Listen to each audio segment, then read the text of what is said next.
Morning. आज मैं आपको कक्षा 11 की जो किताब है वितान, उसका जो तीसरा पाठ है आलो आंधारी, उसका जो सारांश है वो बता रही हूँ। तो यह जो पाठ है वो बहुत ही महत्वपूर्ण पाठ है, क्योंकि इसमें से बहुत से प्रश्न उत्तर आपके परीक्षाओं में पूछे जाते हैं और यह एक प्रेरणादायी और हमको कुछ सीखने के लिए यह पाठ प्रेरित करता है। बहुत प्रेरणादायी पाठ है और इसमें महिलाओं के समाज में जो स्थिति है उसको भी उजागर करने का प्रयास किया गया है। तो यह जो पाठ है वह बेबी हालदार के द्वारा लिखा गया है। तो बेबी हालदार एक घरेलू नौकरानी थी और 7वीं कक्षा के बाद उसे अपना स्कूल छोड़ना पड़ा, क्योंकि 13 वर्ष की छोटी सी आयु में उसका विवाह हो गया था और वह अपने ससुराल चली गई थी। तो ससुराल में उसके ससुराल वालों का उसके प्रति अच्छा व्यवहार नहीं था, उसके पति उसके साथ अच्छा व्यवहार नहीं करता था। तो इसलिए वह कुछ समय के बाद अपने जो उसके 3 बच्चे थे उन तीनों बच्चों को लेकर वह अपने ससुराल से चली आई और अकेले ही अपना जीवन यापन करने लगी। और वह जीवन यापन करने के लिए घरों में काम करती थी और इस प्रकार वह अपने बच्चों का और अपना पालन पोषण करती थी। तो यह पाठ जो है वह एक ऐसी महिला के लिए प्रेरणा का बहुत बड़ा स्रोत है जिसका अपना कोई नहीं होता है। लेकिन बेबी हालदार ऐसी महिला नहीं थी जिसका कोई अपना नहीं था। उसका सब कुछ था, ससुराल था, ससुराल वाले थे, उसका मायका था, उसके भाई थे, उसके माता पिता थे। इसके बावजूद उसे अकेले ही इस समाज में संघर्ष करना पड़ा और अपना और अपने बच्चों का पालन पोषण करना पड़ा। और यह करते करते वह एक दिन लेखिका बनी। वह लेखिका किस प्रकार बनी, इसी सब बातों से यह सही बातें यह पाठ आपको बताता है कि कौन से उसके जीवन में कौन से ऐसे महत्वपूर्ण क्षण थे, ऐसा कौन सा समय था जब उसे संघर्ष करना पड़ा और उसे किस प्रकार लोगों का सामना करना पड़ता था, उनके ताने सुनने पड़ते थे और कैसे उसे लोगों ने पढ़ने के लिए, कौन कौन से लोगों ने उसे पढ़ने के लिए और लिखने के लिए प्रोत्साहित किया। यही सब कुछ इस पाठ में बताया गया है। तो एक पारिवारिक नौकरानी थी बेबी हालदार, मैंने जैसे आपको बताया। तो जब वह अपने बच्चों को लेकर अपने पति को छोड़कर चले आई तो उसके पास सामने एक ही चिंता थी कि वह अपने बच्चों का पालन पोषण कैसे करेगी। और वह अपने आसपास के रहने वाले लोगों से कहती थी अगर उसे कोई काम मिले तो वह उसे बताए ताकि वह कुछ काम कर सके। तो जो लेखिका थी उसका कोई एक साथी था जिसको वो जानती थी, युवक जो गाड़ी चलाने का काम करता था। तो वही उसे एक बड़े कोठी में ले गया जहाँ पर उसे काम मिला। तो जो वहाँ के मालिक थे उसे लेखिका तातुस कहकर बुलाती थी। तातुस का अर्थ होता है पिता, पिता के समान। तो उस घर में पहले से एक बंगाली महिला काम करती थी जिसे उस घर के मालिक ने हटा दिया। लेकिन वह महिला बेबी हालदार को गाली देते हुए उस घर से निकली। लेकिन जब बेबी ने कहा अगर मुझे पता होता तुम यहाँ काम करती हो तो मैं यहाँ पर बिल्कुल भी नहीं आती। तो लेखिका ने जहाँ वो पहले रहती थी वहाँ से उसने अपना घर बदल लिया और वह क्योंकि उसके आसपास का जो वातावरण था वो अच्छा नहीं था। आसपास की महिलाएं बार बार उसके पास आती और उससे प्रश्न पूछती, क्या तुम यहाँ अकेली रहती हो, तुम्हारा पति कहाँ है, क्या वह तुम्हारे साथ नहीं रहता है, तुम यहाँ अकेली क्यों रहती हो, क्या तुम अकेली रह पाओगी और तुम्हारा पति तुम्हारे पास क्यों नहीं आता। ऐसी बातें सुनकर वह बहुत अधिक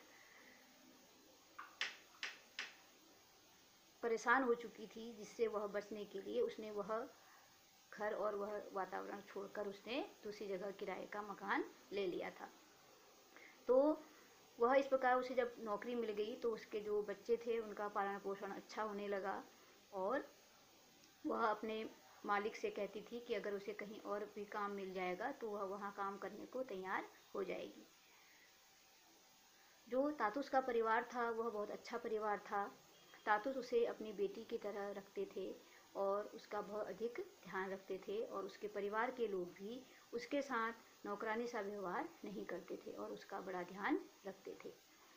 तो जब वह घर में काम करती थी तो एक बार काम करते करते उसे किताबों की एक अलमारी मिली जहाँ पर वह पुस्तकों को टटोलने लगी।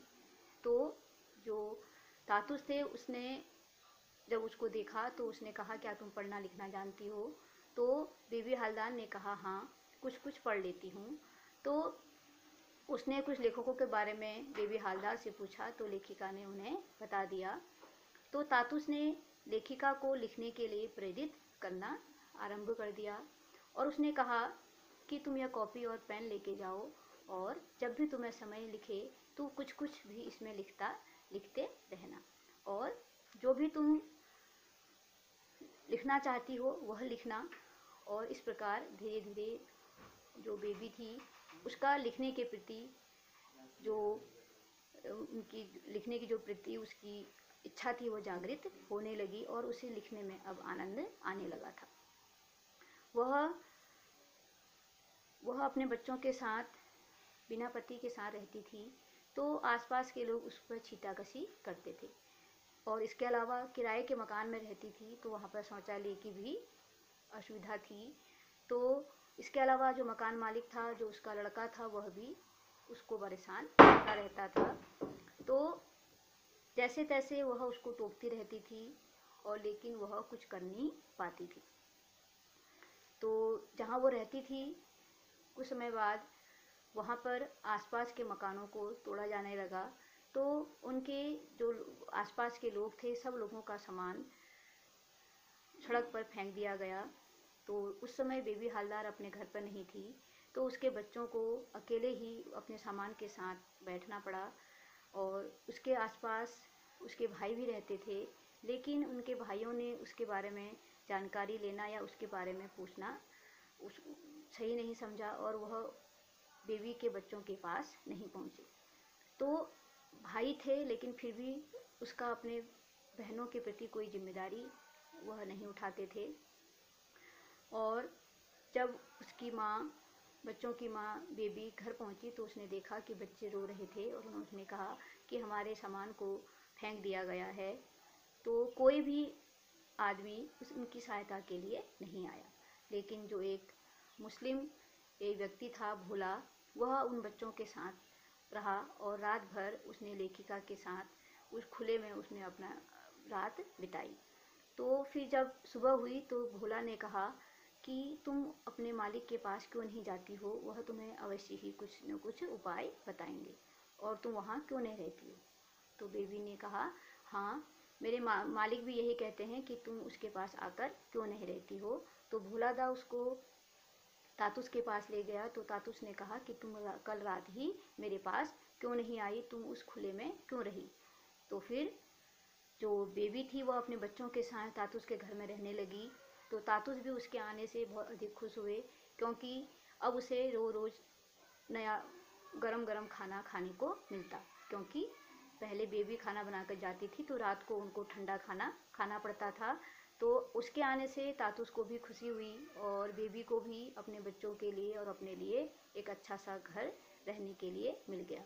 और धीरे धीरे तातुस ने भी उनके बच्चों को, जो बच्चे उसके थे 2 बच्चे, उन बच्चों को एक छोटे से सरकारी स्कूल में पढ़ने के लिए भेज दिया और उन्हें समय समय पर अच्छा खाना मिलने लगा, दूध पीने के लिए दूध मिलने लगा।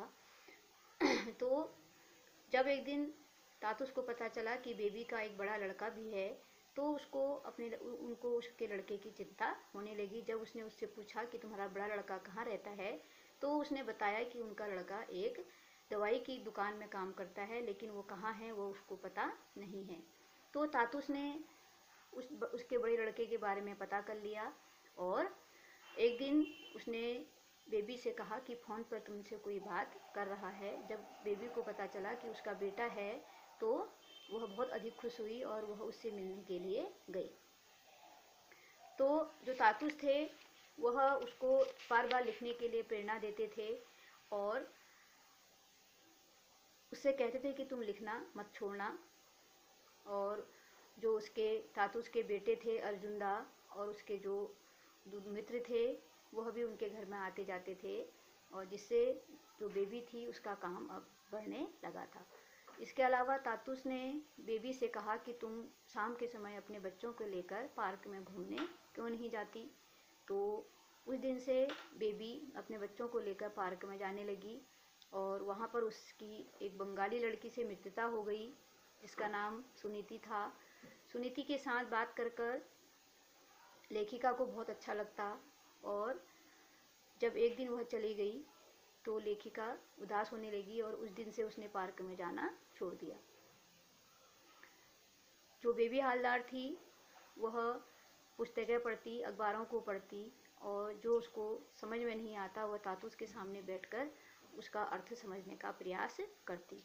धीरे धीरे जो कामकाज उसका था उसमें व्यस्त जो दिनचर्या थी उसको भी लेखिका ने अपनी पुस्तक में लिखना प्रारंभ कर दिया, और तातुस ने उसे लेखिका को आशापूर्ण देवी का एक उदाहरण देते हुए कहा कि कितने व्यस्त कामों के बाद भी वह लिखने के लिए समय निकाल लेती और इससे धीरे धीरे वह एक बड़ी लेखिका बन गई, तो तुम भी ऐसा ही कर सकती हो।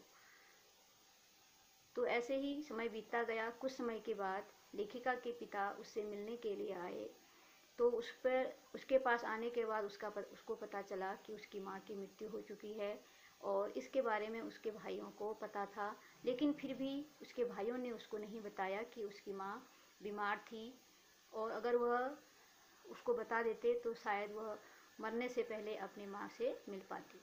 तो यहाँ पर यह भी दर्शाया गया है कि परिवार के होते हुए भी लेखिका अकेली थी, उसका कोई सहारा नहीं था। जो लेखिका थी उसकी एक दोस्त बन गई थी, वह थी शर्मिला दी। वह भी एक लेखिका थी और वह भी लेखन का काम करती थी। वह उनको पत्र लिखती थी और शर्मिला दी भी उनके पत्रों का उत्तर देती थी। बहुत उन पत्रों में उनके आपस की बातें होती, सजने संवरने की बातें होती, और वह कहती थी वह कब मिलेंगी, कब आपस में बातें करेंगी।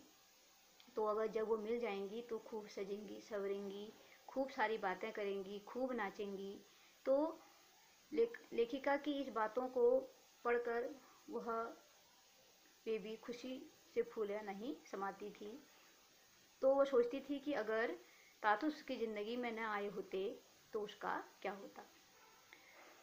तो जो लेखिका थी वह अनुभव करती थी कि तातुस के घर आकर उसे जैसी स्थिति और जैसी शांति मिली थी वह उसे आज तक नहीं मिली थी, और तातुस के दिशा निर्देश, उनके मित्रों के प्रोत्साहन और उनके सहयोग के कारण ही वह आज लेखिका बन पाई थी। और जो उसका बड़ा लड़का काम करने लग गया था और छोटा बेटा और बेटी एक अच्छे से विद्यालय में पढ़ रहे थे, और लेखिका को यह भी अनुभव हुआ कि अपनों से बिछड़कर उसने अपना जीवन जिया और उससे वह जीवन जिया जा सकता है, क्योंकि मुश्किलें सभी के जीवन में होती हैं, लेकिन हमें उन मुश्किलों का सामना करना होता है, उन कठिनाइयों से निकलना होता है, संघर्ष करना होता है। और अगर जीवन में कोई साथ न दे, सहयोग न दे, तो तब भी हम अपना जीवन जी सकते हैं। हमें जीवन से हार नहीं मानना चाहिए, जीवन को जीना चाहिए। तो यही सब इस पाठ में लेखिका अपने अनुभवों को, वह अपने जो उसका जीवन है उसके बारे में सोचती है, और वह कहती है कि वह बेबी कहती है कि वह अगर इस परिवार में न आई होती तो उसका जीवन ऐसा नहीं होता, और बच्चों के घर पर रहने से जो तातुस थे उनके जीवन का भी एक रास्ता एकाकीपन खत्म हो गया था। उन्हें भी बेबी और अपने बच्चों के साथ और उसका साथ अच्छा लगने लगा था। तो वह कहते थे कि तुम जब वह अपने तातुस के साथ बैठती थी तो वो पढ़ने के लिए, तो वह अपने बच्चों को भी भूल जाया करती थी। तो तातुस उससे कहते थे कि जाओ अपने बच्चों को तैयार करो, अपना काम धाम करो। तो वह पढ़ने लिखने में इतनी अधिक मगन हो जाती थी, वो अपने बच्चों को भी भूल जाती थी। तो अपने कामकाजी जो उसकी दिनचर्या थी उसमें व्यस्त रहने के बावजूद भी लेखिका ने अपने लिखने के कार्य को नहीं छोड़ा और अंततः वह सुखद दिन आ गया जब उसकी लेखन कला को पत्रिका की में जगह मिल गई। और लेखिका को जब पत्रिका मिली तो उसे उसमें उसकी रचना छपी हुई थी तो उसकी खुशी का ठिकाना नहीं था और उसका शीर्षक था आलो आंधारी बेबी हालदार। तो लेखिका अत्यधिक खुश हो गई थी और वह उस पुस्तक को लेकर अपने बच्चों के पास पहुंची और उसने बच्चों को बताया और उससे कहा कि पढ़ो, देखो यह क्या लिखा है। तो बच्चों ने बड़े प्यार से पढ़ा, आलो आंधारी बेबी हालदार। तो बच्चों ने कहा, माँ तुम्हारे नाम किताब में। तो उसे उन्हें भी आश्चर्य हुआ कि उनकी माँ इतनी बड़ी लेखिका बन सकती है। और जब बेबी हालदार को उसने अपने बच्चों को गले लगाया तो तभी उसे याद आया कि वह कुछ भूल आई है। तो वह वापस नीचे आई और उसने तातुस के पैर छुए और अपने सब कामकाज छोड़कर वह अपनी रचना तातुस को दिखाया। उसने जो उसकी किताब थी तातुस को दिखाई और उनके पैर छूने लग गई और उनका आशीर्वाद उन्होंने प्राप्त किया बेबी हालदार ने। तो प्यारे बच्चों, यह जो पाठ है वह आपके लिए भी एक प्रेरणा का स्रोत है और जो समाज है वह समाज किसी भी स्थिति में आपको सुनाने से ताने कसने से पीछे नहीं होता। अगर आप अच्छा कर रहे हैं तब भी आपको ताने सुनने को मिलते हैं और अगर आप गलत करते हैं तब भी आपको ताने सुनने को मिलते हैं। इसलिए समाज के लोगों के तानों को, छीटाकसी को मन में न लेते हुए उनका सामना करना है और आपको जो सही लगता है आपको वह करना है। अगर आप उन तारों से, छीटाकसी से परेशान हो जाएंगे, समस्याओं का सामना नहीं कर पाएंगे तो यह आपके जीवन के लिए भी कठिन रहता है और अपना जीवन आप अच्छे से नहीं जी सकते। तो समाज का काम है कहना और लेकिन आपका काम है संघर्ष करना, कोशिश करना और जो आपने अपने जीवन का लक्ष्य बनाया है उस लक्ष्य को प्राप्त करने के लिए बिना किसी समस्या के, बिना किसी कठिनाई के उन चीज़ों से आगे निकलना और अपने जीवन को अपने अनुसार जीना, जैसा कि इस पाठ में बेबी हालदार ने किया। और एक नौकरानी होने के बावजूद वह एक प्रसिद्ध लेखिका बन गई।